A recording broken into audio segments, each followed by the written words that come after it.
Olá pessoal, tudo bem? Eu sou a Almira do canal Era Uma Vez e este é um vídeo especial em que vou comentar esse livro maravilhoso chamado Úrsula, da Maria Firmina de Reis. Esse livro foi escrito sob o pseudônimo Uma Maranhense em 1859 e infelizmente esse livro foi condenado a 150 anos de esquecimento. Um esquecimento que infelizmente foi previsto pela própria autora, que assim o escreveu. Mesquinho e humilde livro é este que vos apresento, leitor. Sei que passará entre o indiferentismo glacial de uns e o riso mofador de outros, e ainda assim o dou a lume. Essa minha edição é da editora PUC Minas, que também vem com o conto A Escrava, que é um conto belíssimo e que merece um vídeo à parte só para falar dele. Eu comprei esse livro no site da própria editora, mas agora eu tenho uma boa notícia para vocês. Felizmente, esse livro é possível de se baixar gratuitamente no link que eu vou colocar aqui embaixo na descrição do vídeo. Foi o primeiro livro que eu comecei a ler em agosto. Eu peguei para ler no avião, na minha ida para a Bienal e também no retorno, e eu acabei concluindo ele no voo de volta, morrendo de chorar dentro do avião. Este livro é o primeiro romance abolicionista da literatura brasileira e também é o primeiro romance da literatura afro-brasileira que procura narrar politicamente a condição de ser negro a partir da perspectiva do homem e da mulher negra. E esse livro é sobretudo revolucionário por ser um romance abolicionista escrito por uma mulher negra e nordestina na época em que a escravidão estava em seu auge. Este é um livro que não nega a sua escola literária, que é o romantismo brasileiro, e é uma escola que eu confesso, eu não gosto muito, apesar de ter gostado muito do livro.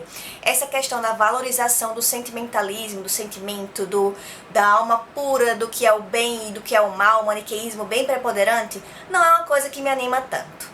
Assim como A Escravizaura, um livro que eu já resenhei aqui no canal, que você pode conferir no card, essa questão da valorização da sensibilidade, das almas puras, intocadas e virtuosas, é uma coisa que a gente também vê aqui no livro. Úrsula tem todas essas características dos romances do século XIX, que eu já comentei, além da questão da descrição e da ode à natureza, mas ele tem esse grande ineditismo, que é colocar o negro em seu lugar de fala, e isso é libertador. Os personagens negros aqui, eles não são nem um pouco estereotipados, como a gente vê em outros livros que precederam e até alguns livros publicados depois desse, como é o caso da Escravizaura, com a personagem Rosa, e também o livro do Monteiro Lobato, com a personagem Tia Anastácia. Aqui são pessoas retratadas de forma real, com sentimentos e com uma cultura que foi usurpada pelo colonizador. Aqui o colonizador não só é taxado como o bárbaro que foi, mas também temos três grandes personagens negros, todos diferentes entre si, todos não estereotipados e inclusive é um personagem que também tem falhas. O início é bem empolgante, começa com o escravo Túlio salvando Tancredo, que é um homem rico da alta sociedade.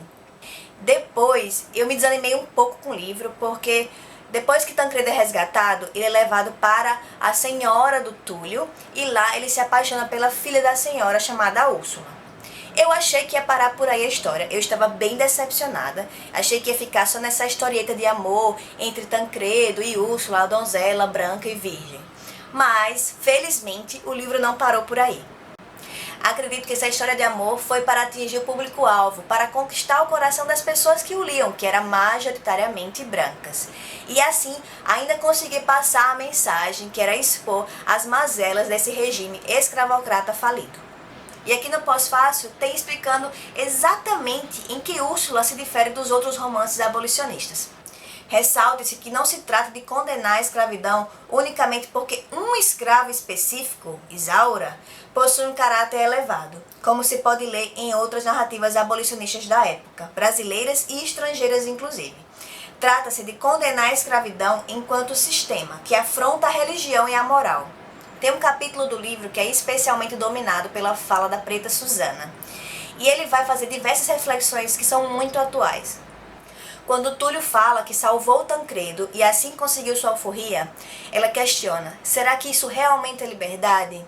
Que a liberdade ela viveu na infância dela, na terra dela.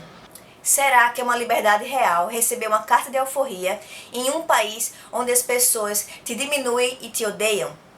Antes mesmo da publicação do excepcional poema Navio Negreiro de Castro Alves, no livro Úrsula, a preta Susana já narra como era a viagem no navio negreiro. Meteram-me a mim e a mais 300 companheiros de infortúnio e de cativeiro no estreito e infecto porão do navio. 30 dias de cruéis tormentos e de falta absoluta de tudo quanto é mais necessário à vida. Passamos nessa sepultura até que abordamos as praias brasileiras. Para caber a mercadoria humana no porão, fomos amarrados em pé, e para que não houvesse receio de revolta, acorrentados como os animais ferozes de nossas matas, que se levam para o recreio dos potentados da Europa. Dava-nos a água imunda, pobre e dada com mesquinhez, a comida má e ainda mais porca. Vimos morrer do nosso lado muitos companheiros à falta de ar, de alimento e de água.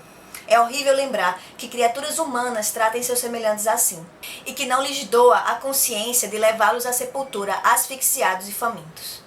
Eu também li um texto de apoio do professor Eduardo Duarte e da mestre Adriana de Oliveira, que comenta que neste livro o negro não foi apenas colocado na trama em pé de igualdade frente ao rico cavalheiro. Mais que isso, ele foi a base de comparação para que o leitor aquilatasse o valor do jovem herói branco. Tanto que o primeiro capítulo se chama Duas Almas Generosas. O livro também alfineta aos cristãos e à igreja, que não só concordava com a escravidão, mas que a validava. Santo Deus, quando calará no peito do homem a tua sublime máxima, ama a teu próximo como a ti mesmo, e deixará de oprimir com tão repreensível injustiça ao seu semelhante, àquele que também era livre no seu país, aquele que é seu irmão. E se o livro parasse aí, já estava excelente, mas ele vai além. Ele também vai falar sobre a opressão de gênero. E eu sinto dizer que muitas das opressões de gênero que são citadas aqui no livro ainda estão presentes hoje em dia. Além do enredo da temática, é um livro muito bem escrito e não tem alguns defeitos que eu vi em Escravizaura, como por exemplo o Deus Ex Machina, aquela resolução dos acontecimentos de forma muito fantasiosa que não parecia verossímil. Aqui o enredo é muito bem amarrado, o desfecho inclusive é um desfecho muito real e que foge um pouco do que a gente espera de um desfecho da escola romântica. Esse é um livro que todos deveriam ler e inclusive eu defendo que esse seja um livro que deva ser aplicado nas escolas.